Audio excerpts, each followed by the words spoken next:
Hello friends, इस chapter में अपन देखने वाले हैं current data related to DDA SO horticulture exam. इसमें पूछे जाने वाले एरिया, प्रोडक्शन, कौन सी फ्लावर क्रॉप फर्स्ट नंबर पे आती है, कौन सी सेकंड नंबर पे आती है, वो कितने एरिया में बोई जाती है, कितना उसका एक्सपोर्ट होता है, कितना उसका इंपोर्ट होता है, ये सब डाटा अपन इस चैप्टर में देखने वाले हैं। तो सबसे पहले अपन देखते हैं कि एक एजेंसी है, वो फ्लोरिकल्चर के एक्सपोर्ट, प्रमोशन और उसके डेवलपमेंट के लिए जिम्मेदार होती है इंडिया में। उस एजेंसी को बोलते हैं एपीडा, APEDA। थोड़ा सा मैं इसको और इलेबोरेट करूं तो APEDA जो एपीडा है, एपीडा की फुल फॉर्म क्या होती है? तो इसकी फुल फॉर्म होती है agricultural and processed food products export development authority. तो इसकी फुल फॉर्म की बात करें तो फुल फॉर्म क्या होती है? Agricultural and processed food products export development authority. और इसका एस्टेब्लिशमेंट है वो किसके द्वारा किया गया था? तो एस्टेब्लिशमेंट किया गया था गवर्नमेंट ऑफ इंडिया के द्वारा। और बात करें इसका गवर्नमेंट ऑफ इंडिया के द्वारा एस्टेब्लिशमेंट, इसकी स्थापना की गई तो वो किस एक्ट के अंदर किया गया था? तो वो किया गया था एपीडा एक्ट 1985। अगर यहाँ से क्वेश्चन आता है कि एपीडा की स्थापना किस एक्ट के अंदर की गई, तो उसकी स्थापना APEDA एपीडा एक्ट 1985 या फिर agricultural and processed food product export development authority act 1985। अगर क्वेश्चन आता है कि ये कब इफेक्टिव हुई थी, तो उसकी डेट है, इफेक्ट होने की डेट है 13 फरवरी 1986। ये इफेक्टिव हुई थी वो 13 फरवरी 1986 को। बात करें जो एपीडा का निर्माण किया गया, इसकी स्थापना की गई, तो इसने किसको रिप्लेस किया था? किस अथॉरिटी या काउंसिल को रिप्लेस किया था? तो इसने रिप्लेस किया था, रिप्लेस्ड PFEPC। इसकी फुल फॉर्म होती है प्रोसेस्ड फूड एक्सपोर्ट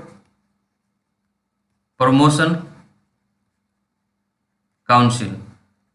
एपीडा से पहले जो फ्लोरिकल्चर का एक्सपोर्ट, प्रमोशन और डेवलपमेंट था, उसको देखने वाली जो काउंसिल थी वो processed food export promotion council थी। उसको रिप्लेस करके एपीडा का निर्माण किया गया था, जो प्रेजेंटली इंडिया में फ्लोरिकल्चर प्रोडक्शन है उसका एक्सपोर्ट देखता है, उसके प्रमोशन को देखता है और उसके डेवलपमेंट को देखता है कि कितना डेवलपमेंट हो रहा है, क्या हो रहा है, क्या नहीं हो रहा है। ये सब कायदे कानून एपीडा के द्वारा देखे जाते हैं।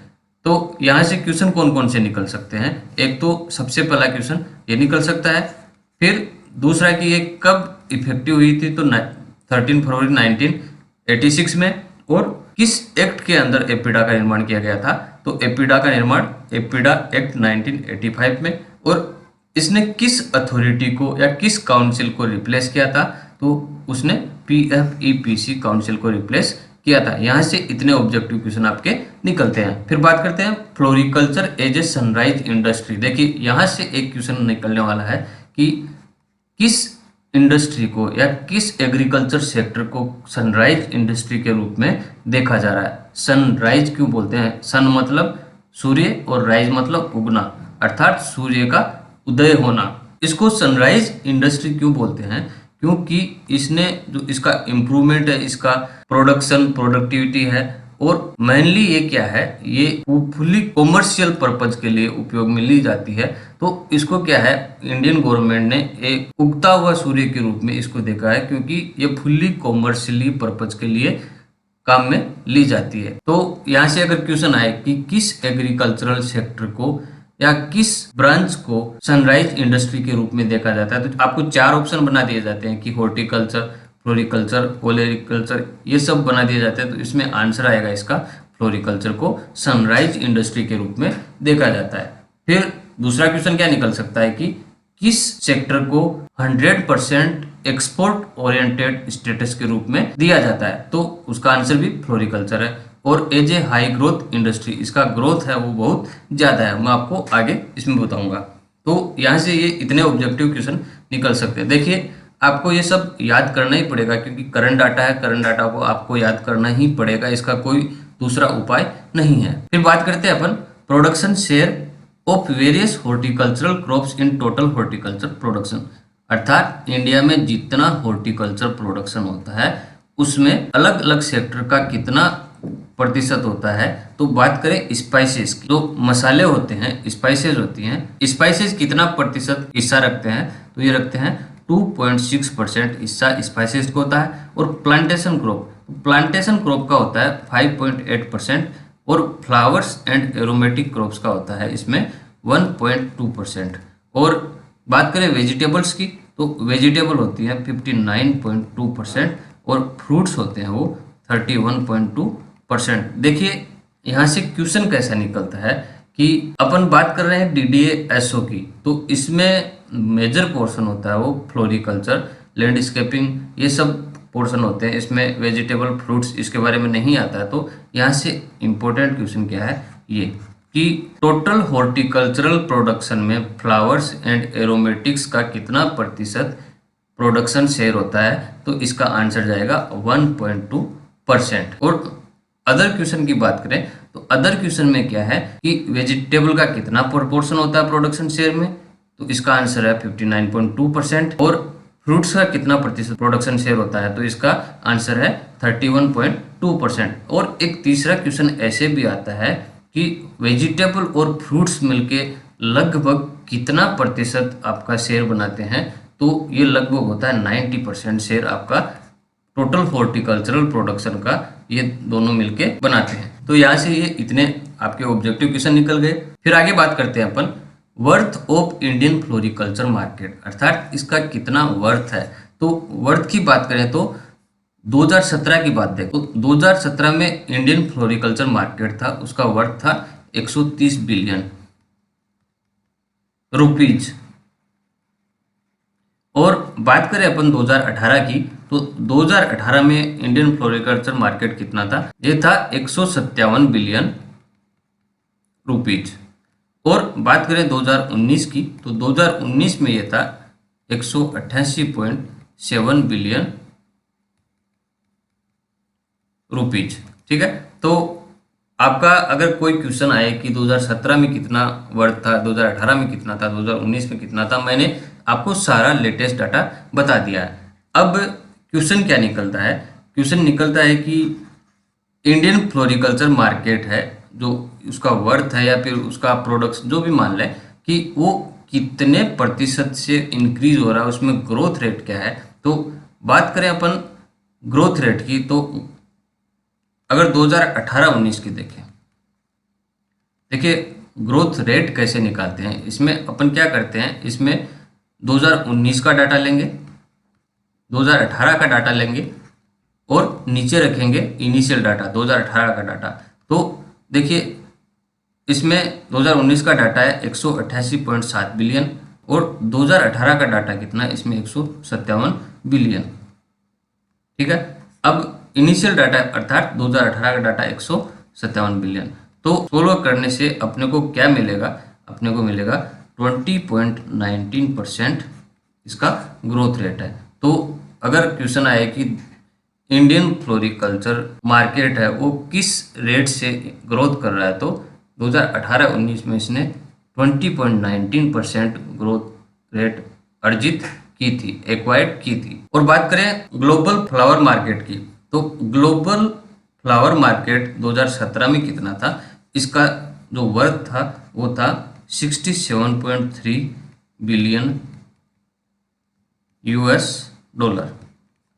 तो यहाँ से कितने क्वेश्चन हो गए, एक तो ग्रोथ का हो गया और वर्थ हो गई 2017-18-19 में, और ग्लोबल फ्लावर मार्केट का जो वर्थ है वो कितना है, यहाँ से ये 4-5 क्वेश्चन निकल के आते हैं। फिर आगे बात करते हैं largest producer of cut flower in the world, अर्थात दुनिया में पूरे विश्व में कट फ्लावर का लार्जेस्ट प्रोड्यूसर कौन है, तो उसका आंसर क्या है, उसका आंसर है नीदरलैंड। देखिए जो ये क्वेश्चन है ये DDA-SO 2017 में आपका पूछा गया था। 2017 में ये DDA का क्वेश्चन आया था कि largest producer of cut flower in the world. तो इसका आंसर जाता है अपना द नीदरलैंड। थोड़ा सा मैं इसको थोड़ा सा एक्सप्लेन कर देता हूँ कि जो कट फ्लावर में ग्लोबल मार्केट एक्सपोर्ट है वो नीदरलैंड कितना प्रतिशत हिस्सा रखता है। तो नीदरलैंड रखता है 52% of global market export in cut flower. ठीक है, अर्थात पूरी दुनिया में जितने कट फ्लावर का एक्सपोर्ट होता है उसका 52% नीदरलैंड अकेला देश करता है। और इससे अपन क्या निकाल सकते हैं कि largest exporter of cut greens, producer के साथ साथ अगर प्रोडक्शन करता है तो एक्सपोर्ट भी करता है। तो यहाँ से दो क्वेश्चन निकल गए कि largest producer of cut flower और दूसरा है largest exporter of cut greens. तो ये दो क्वेश्चन यहाँ से निकलते हैं। फिर अगर क्वेश्चन आए कि नीदरलैंड कितना प्रतिशत ग्लोबल मार्केट एक्सपोर्ट में शेयर करता है, तो 52% वो कट फ्लावर का एक्सपोर्ट करता है। ये तो हो गए जो पहले नंबर का कंट्री है जो लार्जेस्ट प्रोड्यूसर है। अब बात करें सेकंड नंबर पे, तो सेकंड नंबर पे कौन आता है? सेकंड नंबर पे आता है एक कोलंबिया देश है। तो कोलंबिया कितना प्रतिशत हिस्सा रखता है? तो Colombia 15% of the global market share in the cut flower export sector, अर्थात 15% वो हिस्सा एक्सपोर्ट करता है कट फ्लावर के रूप में। और तीसरे नंबर की बात करें, थर्ड नंबर का जो कंट्री है वो कौन है? वो है इक्वाडोर। इसका हिस्सा कितना है? इक्वाडोर का हिस्सा है 9%। और फोर्थ नंबर का कंट्री है केन्या, इसका हिस्सा कितना है? 7%। तो देखिए यहाँ से 5-6 क्वेश्चन निकल गए कि largest producer of cut flower in the world Netherland, second largest producer of the cut flower in the world Colombia, third largest Ecuador, fourth largest Kenya. अगर इनका हिस्सा आ जाए कि कितना प्रतिशत ग्लोबल मार्केट में इनका हिस्सा होता है, तो नीदरलैंड का 52%, कोलंबिया का 15%, इक्वाडोर का 9% और केन्या का 7%। ये यहाँ से ऑब्जेक्टिव क्वेश्चन आपके बन गए। और एक क्वेश्चन है कि largest exporter of cut greens, वो है नीदरलैंड। अब आगे बात करते हैं the proportion of area under floricultural crops of total horticultural crops, अर्थात जितना अपना हॉर्टिकल्चरल प्रोडक्शन होता है, क्रॉप प्रोडक्शन होता है, उसका एरिया है, उसमें से कितना प्रतिशत एरिया फ्लोरिकल्चर के अंडर आता है। इसका मतलब क्या हुआ कि मान लीजिए अपन 100 हेक्टेयर में जो हॉर्टिकल्चर करते हैं, 100 हेक्टेयर जमीन पे हॉर्टिकल्चरल प्रोडक्शन करते हैं, तो हॉर्टिकल्चरल प्रोडक्शन के अंदर फ्लोरिकल्चर कितना करते हैं? क्यों? क्योंकि अपन ने पहले देखा था कि हॉर्टिकल्चर प्रोडक्शन में क्या क्या, स्पाइस प्रोडक्शन भी आता है, प्लांटेशन क्रॉप्स भी प्रोडक्शन आता है, फ्लावर और एरोमेटिक्स भी आता है, वेजिटेबल्स भी आता है, फ्रूट्स भी आता है। इनमें से टोटल में से कितना फ्लोरिकल्चर प्रोडक्शन कर रहे हैं, ये आपका हो जाता है, इसमें फ्लोरिकल्चर प्रपोर्शन हो जाता है। तो बात करें इसमें सबसे ज़्यादा किसका है, तो सबसे ज़्यादा कोलंबिया का है। कोलंबिया का कितना प्रतिशत है? वो 98% जो एरिया है वो केवल फ्लोरिकल्चर प्रोडक्शन में आता है, अर्थात 100 में से 98 हेक्टेयर में फ्लोरिकल्चर करता है, बाकी 2% में बाकी की हॉर्टिकल्चर क्रॉप्स करता है। और बात करें नीदरलैंड की, तो नीदरलैंड में एरिया कितना है? नीदरलैंड में 72% जो रेशियो है वो फ्लोरिकल्चर के अंदर है, अर्थात टोटल हॉर्टिकल्चरल क्रॉप्स का। देखिए ध्यान रखिएगा, मैं ये नहीं बोल रहा हूँ कि टोटल एग्रीकल्चरल लैंड का, नहीं, केवल वो एग्रीकल्चरल लैंड जहाँ पे हॉर्टिकल्चरल प्रोडक्शन होता है उसमें से कितना प्रतिशत फ्लोरिकल्चर के अंदर आता है, मैं आपको ये बताना चाह रहा हूँ। और इटली की बात करें तो इटली में है 57%। अब देखिए इंपॉर्टेंट क्वेश्चन यहाँ से निकल सकता है कि इंडिया का कितना प्रपोर्शन है फ्लोरिकल्चर के अंदर टोटल हॉर्टिकल्चरल क्रॉप्स का, जो प्रोडक्शन होता है, एरिया होता है, उसमें इंडिया का कितना होता है फ्लोरिकल्चरल लैंड का। तो इंडिया का आपका आंसर होगा 0.76%। ये यहाँ से इंपॉर्टेंट क्वेश्चन आपका निकलता है। अब एक क्वेश्चन आता है कि the world's floriculture production is growing at the rate of, अर्थात जो वर्ल्ड का फ्लोरिकल्चर प्रोडक्शन है वो किस रेट से ग्रो कर रहा है, तो वो ग्रो कर रहा है 10% पर ईयर। ये यहाँ से एक क्वेश्चन आपका बन जाता है। देखिए जो करंट डाटा है इसमें हर लाइन से आप क्वेश्चन बना सकते हो, क्वेश्चन पुट आउट कर सकते हो। अब आगे बात करते हैं अपन बिगेस्ट कंज्यूमर ऑफ फ्लावर्स, अर्थात जो फ्लावर हैं उनका सबसे बड़ा कंज्यूमर उपभोक्ता कौन सा है देश है, तो सबसे बड़ा उपभोक्ता है जर्मनी। इसका आंसर जर्मनी जाएगा। फिर cut greens capital of the world, जो कट ग्रीन कैपिटल है वर्ल्ड की, किस देश को जाना जाता है, तो फ्लोरिडा को जाना जाता है। उसमें एक जगह है एपोप का, फ्लोरिडा। फिर highest per capita consumption of flowers, per capita मतलब पर पर्सन कितना फ्लावर्स का कंजम्पशन होता है, उपभोग होता है, तो वो किस कंट्री में सबसे ज़्यादा है, तो वो नॉर्वे में सबसे ज़्यादा है। और ये तो हो गया फर्स्ट नंबर पे, अर्थात highest per capita consumption of flowers किस में है, वो उसका आंसर होगा नॉर्वे। अगर बात करें सेकंड हाईएस्ट में कौन होगा, तो सेकंड हाईएस्ट में आपका एक स्विट्जरलैंड देश है। वहाँ पे क्या है, वहाँ पे second highest per capita consumption of flowers है। और थर्ड हाईएस्ट की बात करें तो थर्ड हाईएस्ट कहाँ पे है, वो है जर्मनी में। पीछे जर्मनी में क्या था, जर्मनी में सबसे ज्यादा कंजम्पशन ऑफ फ्लावर्स किया जाता है, अर्थात फ्लावर्स का सबसे ज्यादा कंजम्पशन किया जाता है। पर बात करें कि पर कैपिटा कंजम्पशन कहाँ ज्यादा है, तो वो पर कैपिटा कंजम्पशन आपका नॉर्वे के अंदर है। फिर बात करते हैं अपन highest per capita consumption of, यहाँ पे कट फ्लावर्स है, तो कट फ्लावर्स का पर कैपिटा कंजम्पशन हाईएस्ट कहाँ पे है, वो है अपना स्विट्जरलैंड में। और country is known for good quality production of standard carnation, जो स्टैंडर्ड कार्नेशन है, गुड क्वालिटी स्टैंडर्ड कार्नेशन है, उसके प्रोडक्शन के लिए किस कंट्री को मुख्य रूप से जाना जाता है, तो वो उसका आंसर है कोलंबिया। और स्प्रे कार्नेशन है, तो वो किसको जाना जाता है, वो इजराइल को जाना जाता है। कि गुड क्वालिटी का स्प्रे कार्नेशन का प्रोडक्शन मुख्यतया कहाँ होता है, वो होता है इजराइल में। और स्टैंडर्ड कार्नेशन है गुड क्वालिटी की, उसका मुख्यतः प्रोडक्शन कहाँ पे होता है, तो उसका होता है कोलंबिया में। ये आपके दो क्वेश्चन यहाँ से बन जाते हैं। अब देखिए कार्नेशन से याद आया कि कार्नेशन में एक क्वेश्चन बनता है कि national depository for germplasm of carnation, ये क्वेश्चन यहाँ से बनता है कि national depository for germplasm of carnation ये कहाँ पे है, तो ये है अपनी YSPUHF सोलन। YSPUHF क्या है, ये है doctor Yashwant Singh Parmar university of horticulture and forestry, जो सोलन में ये यूनिवर्सिटी है, वहां पे कार्नेशन का national depository for germplasm of carnation है। तो इसमें क्वेश्चन क्या आता है कि ये डिपोजिटरी कहाँ पर है, तो इसका आंसर या तो UHF भी आ सकता है या फिर सोलन जगह का नाम लिखे तो 4 ऑप्शन बना देगा आपको, तो इसका आंसर जाएगा सोलन। आगे अपन बात करते हैं India share in the world total trade off fresh flowers, जो फ्रेश फ्लावर्स होते हैं वर्ल्ड में उनका ट्रेड में इंडिया का कितना प्रतिशत शेयर है, तो उसका शेयर है 0.40 to 0.50, अर्थात टोटल ट्रेड होता है फ्रेश फ्लावर का, उसमें इंडिया का भाग होता है वो है 0.40 से 0.50% भाग है वो इंडिया का है। और बात करें largest international flower market in the world, जो ये इंपॉर्टेंट क्वेश्चन होता है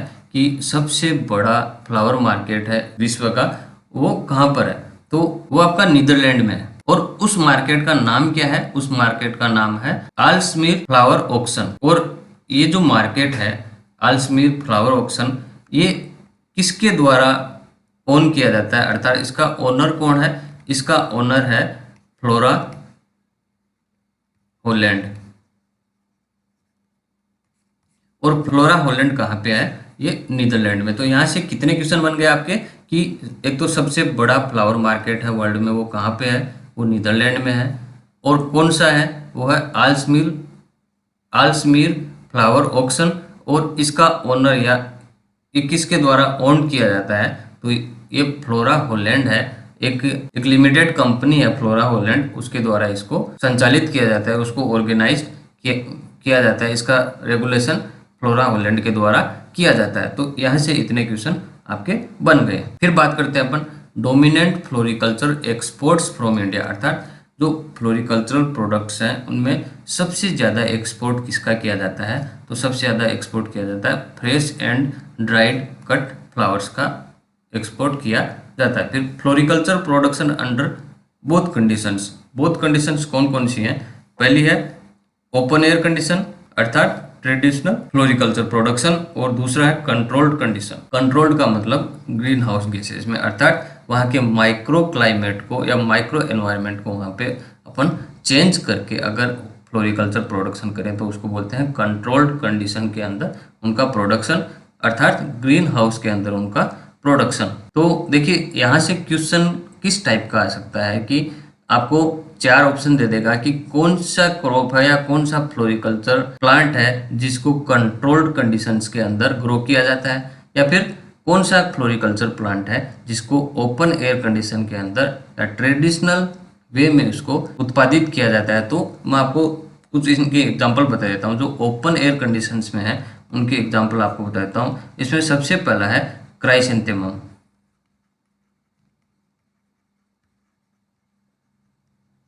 इसमें दूसरा है मैरीगोल्ड, तीसरा है चंपा,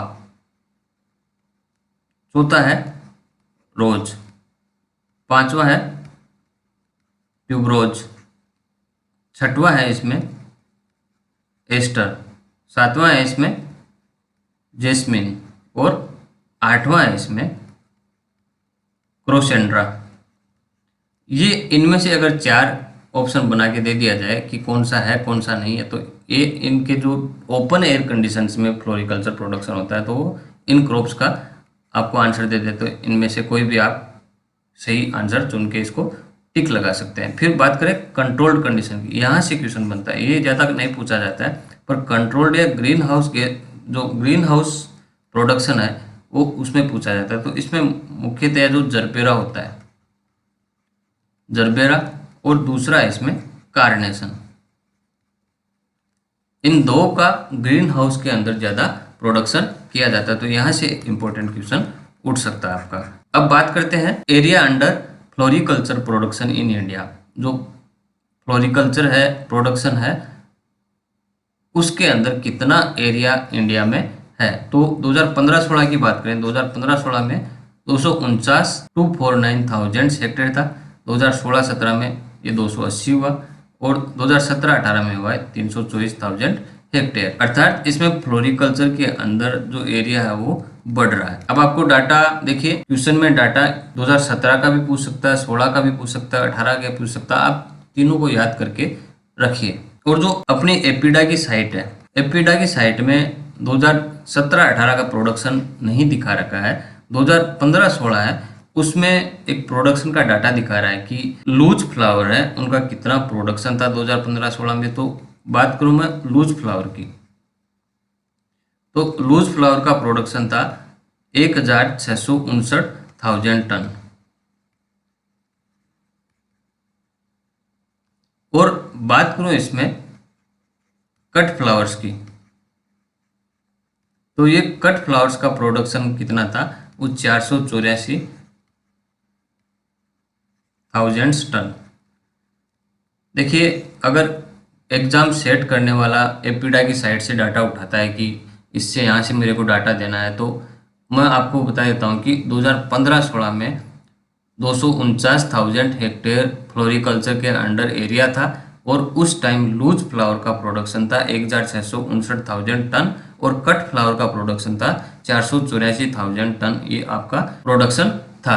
और लेटेस्ट डाटा की बात करें तो 2017-18 में 324,000 हेक्टेयर आपका एरिया है फ्लोरिकल्चर प्रोडक्शन के अंदर। और यहाँ से एक क्वेश्चन उठता है कि सबसे ज़्यादा फ्लोरिकल्चर प्रोडक्शन के अंदर एरिया किस कंट्री में है, तो एक चाइना कंट्री है। उसमें क्या है, उसमें जो टोटल एरिया है, टोटल एरिया अंडर फ्लोरिकल्चर, वो विश्व में फर्स्ट नंबर पे है। और सेकंड नंबर पे कौन है, सेकंड नंबर पे है इंडिया। तो यहाँ से क्वेश्चन क्या है कि second largest country having total area under floriculture, तो इसका आंसर जाएगा आपका इंडिया। और फर्स्ट कौन सी है? फर्स्ट है आपकी चाइना। ये यहाँ से आपके 2 क्वेश्चन बन जाते हैं। फिर आगे बात करते हैं अपन जो 2017-18 में एरिया और प्रोडक्शन है फ्लावर्स का, उसकी बात करें तो फ्लावर, एरोमेटिक और मेडिसिनल प्लांट, इन तीनों को कंबाइन लेके चले तो एरिया था 1,44,000 हेक्टेयर और प्रोडक्शन था आपका 3,651,000 मेट्रिक टन। ये एमटी का मतलब होता है मेट्रिक टन। और बात करें केवल एरोमेटिक और मेडिसिनल की बात करें तो इसका है 720,000 हेक्टेयर इसका एरिया था और 866,000 मेट्रिक टन इसका प्रोडक्शन था। और कट फ्लावर की बात करें तो कट फ्लावर में क्या है, इसमें प्रोडक्शन है 823,000 मेट्रिक टन और लूज फ्लावर की बात करें तो इसमें 1,962,000 मेट्रिक टन इसका लूज फ्लावर का प्रोडक्शन 2017-18 में। तो बात करें टोटल फ्लावर्स की, टोटल फ्लावर प्रोडक्शन कितना था तो 2,785,000 metric ton total flower production 2017-18 में था। और टोटल फ्लोरिकल्चर या फ्लावर्स में अपन एरिया की बात करें तो 2017-18 में 324,000 हेक्टेयर अपना एरिया था। देखिए मैंने पीछे बताया था आपको कि 2017-18 में फ्लोरिकल्चर प्रोडक्शन के अंदर एरिया कितना है तो 324,000 हेक्टेयर। अब अपन बात करते हैं इसका flower production by Indian states, जो इंडिया के स्टेट्स हैं उनमें कितना फ्लावर प्रोडक्शन होता है। तो बात करें तमिलनाडु की तो तमिलनाडु में 482.52,000 मेट्रिक टन फ्लावर प्रोडक्शन होता है और आंध्र प्रदेश में 2017-18 में कितना था तो ये 428.95,000 मेट्रिक टन और कर्नाटका में कितना है 323.86,000 मेट्रिक टन इनका प्रोडक्शन हुआ था। तो ये डाटा है अपना 2017-18 का। तो हम कह सकते हैं कि जो तमिलनाडु है वो फर्स्ट नंबर पे है, आंध्र प्रदेश सेकंड नंबर पे है और कर्नाटका थर्ड नंबर पे है। तो बात करें अगर इसके शेयर की कि इंडिया में टोटल जो स्टेट्स हैं उनमें तमिलनाडु कितना प्रतिशत फ्लावर प्रोडक्शन करता है तो तमिलनाडु का शेयर है 17.33%, अर्थात टोटल फ्लोरिकल्चर प्रोडक्शन का 17.33% अकेला तमिलनाडु स्टेट करता है। और आंध्र प्रदेश की बात करें तो ये 15.40%, अर्थात टोटल का 15.40% ये आंध्र प्रदेश के द्वारा किया जाता है। और बात करें इसमें कर्नाटका की तो कर्नाटका का कितना है इसमें 11.63%, इसमें कर्नाटका का प्रोडक्शन या फ्लावर प्रोडक्शन शेयर है इंडियन स्टेट्स में। इनका प्रोडक्शन कितना होता है ये बता दिया, कौन से नंबर पे ये बता दिया और शेयर कितना है, यहाँ से ऑब्जेक्टिव क्वेश्चन आपके निकलते हैं। तो बाकी अन्य स्टेट्स का इसमें से 100 में से इसको आप माइनस कर लीजिए तो टोटल कितना होता है, टोटल है 2017-18 में जो प्रोडक्शन है वो 2,785,000 मेट्रिक टन है। अपन बात करें कि more than 50% of floriculture units are based in Karnataka, जो फ्लोरिकल्चर प्रोसेसिंग की यूनिट्स हैं 50% से ज़्यादा ये 3 स्टेट में एस्टेब्लिश्ड हैं, कर्नाटका, आंध्र प्रदेश और तमिलनाडु में 50% से ज़्यादा फ्लोरिकल्चर यूनिट्स स्थित हैं। और there are more than 300 export oriented units in India, अर्थात जो एक्सपोर्ट के लिए जो प्रोसेसिंग यूनिट लगी रहती हैं, एक्सपोर्ट के पर्पज़ के लिए जो भी मशीनरी लगी रहती हैं, यूनिट्स लगी रहती हैं, वो 300 से ज़्यादा यूनिट इंडिया में अभी प्रेजेंट में है। और maximum area under floriculture crops इन इंडिया, अर्थात कौन सी फ्लोरिकल्चर क्रॉप है जिसका एरिया सबसे ज़्यादा इंडिया में है तो वो क्रॉप है आपका मैरीगोल्ड। ये यहाँ से इम्पोर्टेंट आपका क्वेश्चन है। देखिए यहाँ से मैं आपको एक फैक्ट बताता हूँ मैरीगोल्ड से। जो फ्लावर्स अपन यूज करते हैं, जैसे लव के लिए गुलाब करते हैं, प्योरिटी के लिए अपन करते हैं लिली को करते हैं, गरवा के लिए एमरिलिस को करते हैं, तो मैरीगोल्ड है, मैरीगोल्ड एक अफ्रीकन मैरीगोल्ड होता है, अफ्रीकन मैरीगोल्ड। तो अफ्रीकन मैरीगोल्ड को किसके लिए यूज करते हैं तो उसको अपन यूज करते हैं वल्गर माइंड के लिए। और फ्रेंच मैरीगोल्ड वो किसके लिए करते हैं, वो करते हैं जेलसी के लिए या फिर दुख के लिए। जो भावनाएं व्यक्त करते हैं तब कौन से फ्लावर्स का यूज किया जाता है तो वल्गर माइंड की भावनाओं को व्यक्त करने के लिए अफ्रीकन मैरीगोल्ड के फ्लावर और जेलसी या दुख प्रकट करने के लिए अपन फ्रेंच मैरीगोल्ड के फ्लावर्स का यूज करते हैं। फिर आगे देखिए, export of floriculture from India. India से कितना फ्लोरिकल्चर एक्सपोर्ट होता है? तो लेटेस्ट डाटा की बात करें 2018-19 में, तो इंडिया ने यूएसए को कितना किया है? ये किया है 4038.07 और क्वांटिटी है अपनी मेट्रिक टन में है, तो 4038.07 मेट्रिक टन इंडिया ने 2018-19 में यूएसए को एक्सपोर्ट किया और उसकी वैल्यू कितनी थी? 14,692.43 लाख। और नीदरलैंड को कितना किया है? वो किया है 1,518.92 मेट्रिक टन और उसका वैल्यू कितना है? 7,789.14 लाख।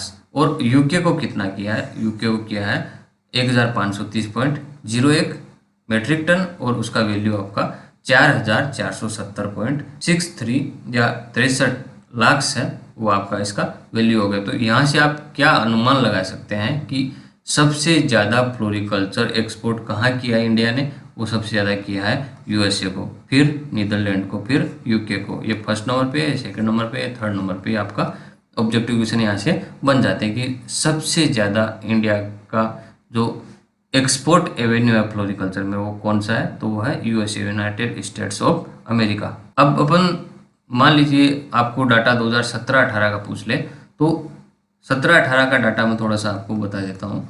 17-18 का यूएसए में कितना क्वांटिटी किया था? तो 3,489.02 मेट्रिक टन।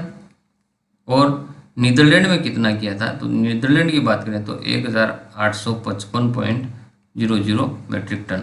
और यूके में कितना किया था? तो बात करें 2,116.98 मेट्रिक टन। ये आपका 2017-18 का डाटा है।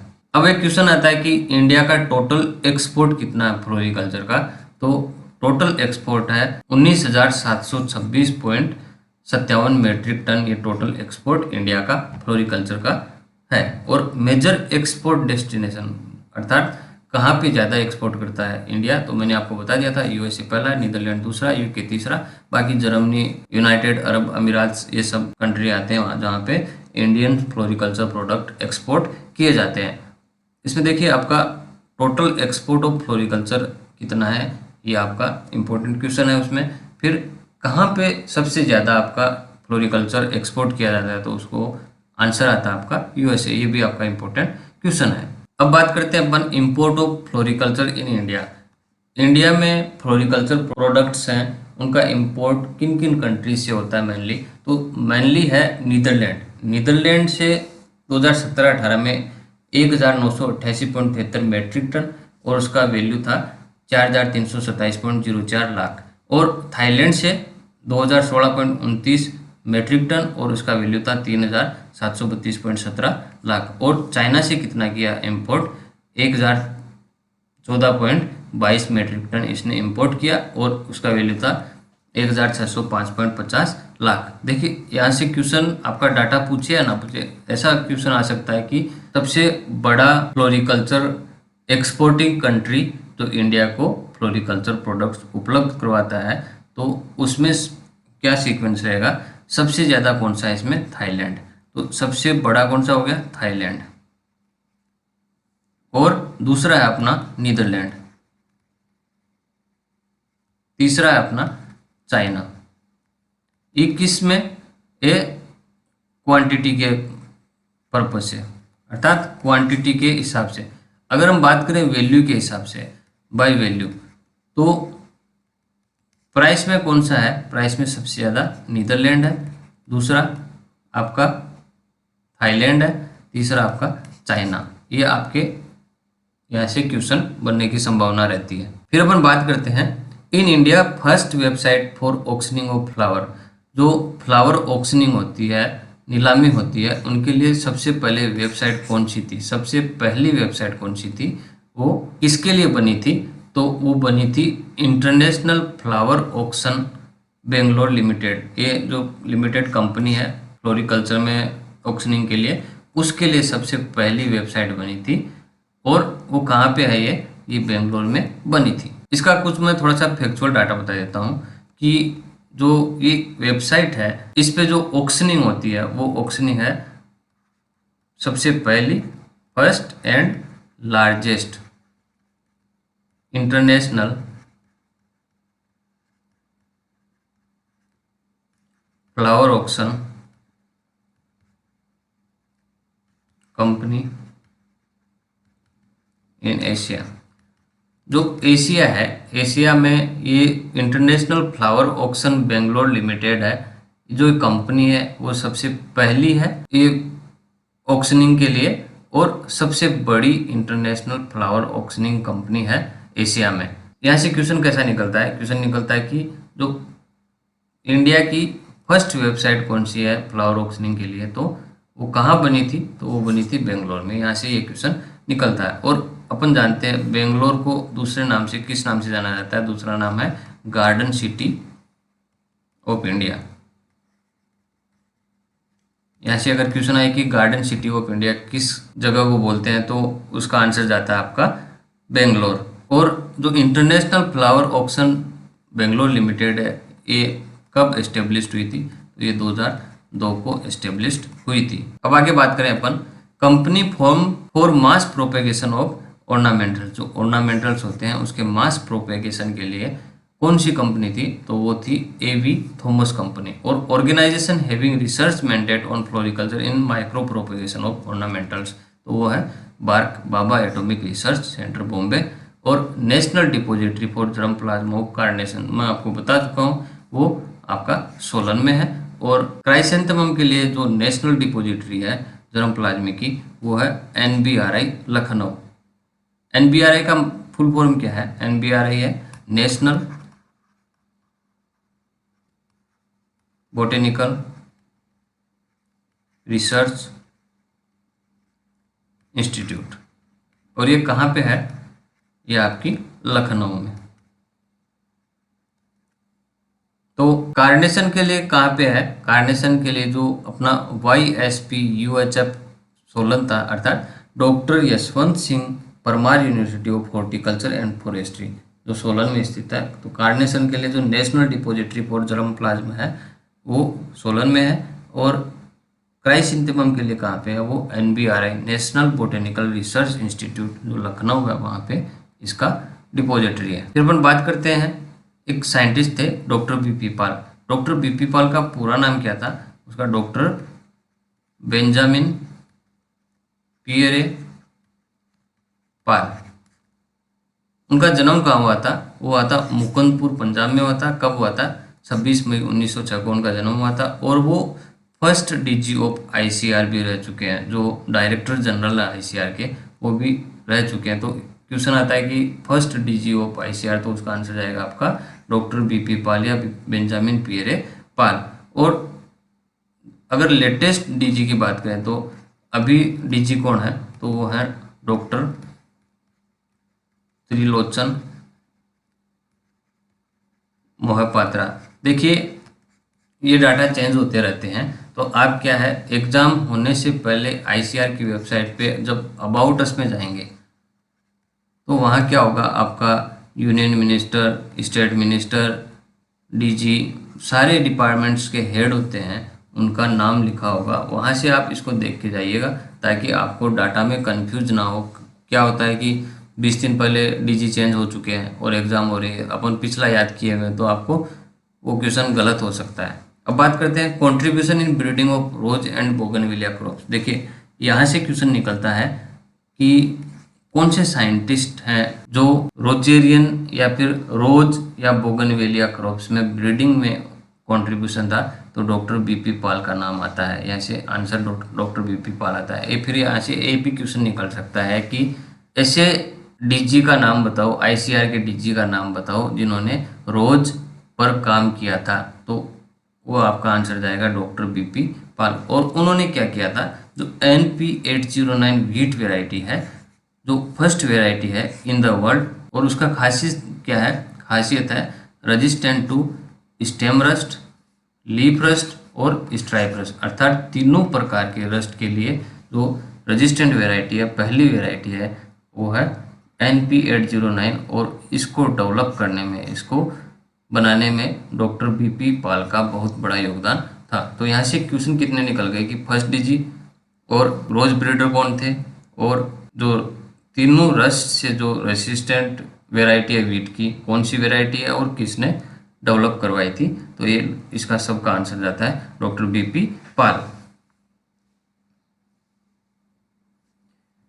अब बात करते हैं अपन major flower markets in India. ये मुख्यतया इंडिया में फ्लावर मार्केट्स हैं, जैसे KR मार्केट कहाँ पे, बेंगलोर में, दादर मार्केट मुंबई में, गुलटेकरी मार्केट पुणे में, फ्लावर मार्केट इन मदुरई या फ्लावर मार्केट इन दिल्ली, जमालपुर फ्लावर मार्केट अहमदाबाद में, चलाई मार्केट कहाँ पे है, वो त्रिवेंद्रम या केरला में है, flower market in Lucknow, Malik Ghat बाजार कलकत्ता में, और जामबाग फ्लावर मार्केट हैदराबाद में। ये मुख्य मार्केट, मेजर मार्केट है, फ्लावर मार्केट है इंडिया के।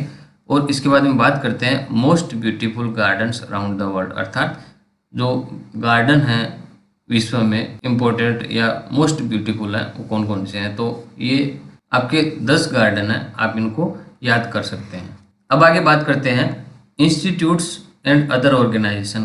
कोई भी जैसे NRC हो गया, इंस्टीट्यूट हो गया, डायरेक्टरेट हो गया, फ्लोरिकल्चर से रिलेटेड जो DDA SO हॉर्टिकल्चर में पूछने वाला क्वेश्चन है वो मैं आपको सब बता देता हूँ। तो NRC ऑन ऑर्किड, जो ऑर्किड है वो कहाँ पे है, वो सिक्किम में है। और सिक्किम में एक पेकयांग जगह है, वहाँ पे राष्ट्रीय ऑर्किड अनुसंधान केंद्र स्थित है। यहाँ से क्वेश्चन पूछ सकते हैं कि NRC ऑन ऑर्किड कहाँ पे है, तो ये पेकयांग सिक्किम में है। फिर NRC ऑन सीड स्पाइसेस वो कहाँ पे है, वो अजमेर में है। फिर directorate of medicinal and aromatic plants research, ये आनंद गुजरात में है। डायरेक्टरेट ऑफ फ्लोरिकल्चर रिसर्च ये कहाँ पे है, पुणे महाराष्ट्र में है। और AICRP on medicinal and aromatic plants including betel vine वो कहाँ पे है, आनंद में या गुजरात में है। फिर एक्रिप ऑन फ्लोरिकल्चर न्यू दिल्ली में है। ये आप इनको याद करके रखिएगा क्योंकि यहाँ से एक क्वेश्चन पूछने की संभावना रहती है। देखिए जो एक्रिप है, एक्रिप का फुल फॉर्म क्या है, मैं थोड़ा सा इसको बता देता हूँ। एक्रिप है all India coordinated research project.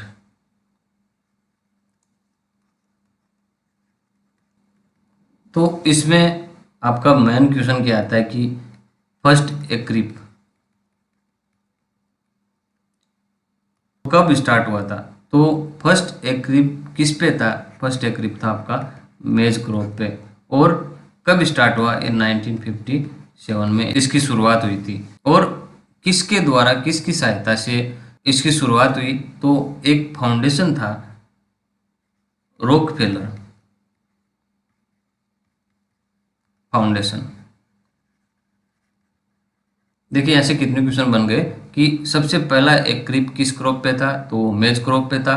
कब बना, तो वो 1957 में बना।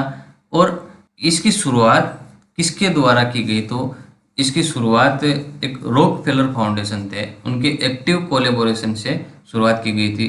बात करें इसमें network project on harvest and post harvest and value addition to natural resins and gums, ये कहाँ पे है, ये रांची में। और central institute of medicinal and aromatic plant, ये कहाँ पे है, ये है अपना लखनऊ में। देखिए DDA SO 2017 का जो पेपर था तो उसमें ये क्वेश्चन आपका पूछा गया था कि central institute of medicinal and aromatic plants ये कहाँ पे स्थित है, तो इसका आंसर है लखनऊ। ये 2017 में पूछा गया क्वेश्चन है।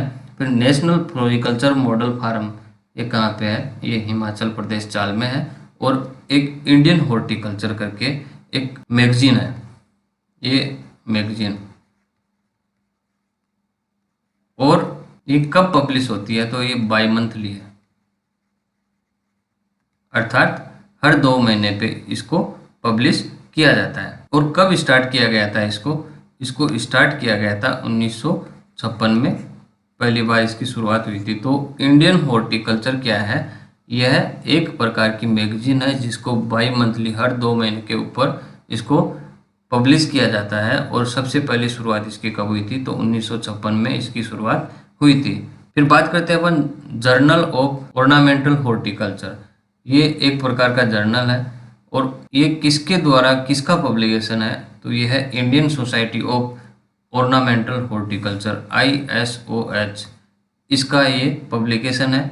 और ये Indian society of ornamental horticulture actual में है कहाँ पे, ये IARI में कौन से डिपार्टमेंट के अंदर इसका स्थापना किया गया है, तो इसका स्थापना किया गया है डिवीजन ऑफ फ्लोरिकल्चर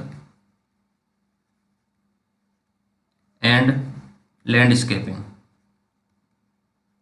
जो division of floriculture and landscaping है, इसकी स्थापना कब हुई थी, इसका एस्टेब्लिशमेंट 1983 को हुआ था। और ये कहाँ पे है, ये IRI नई दिल्ली में है।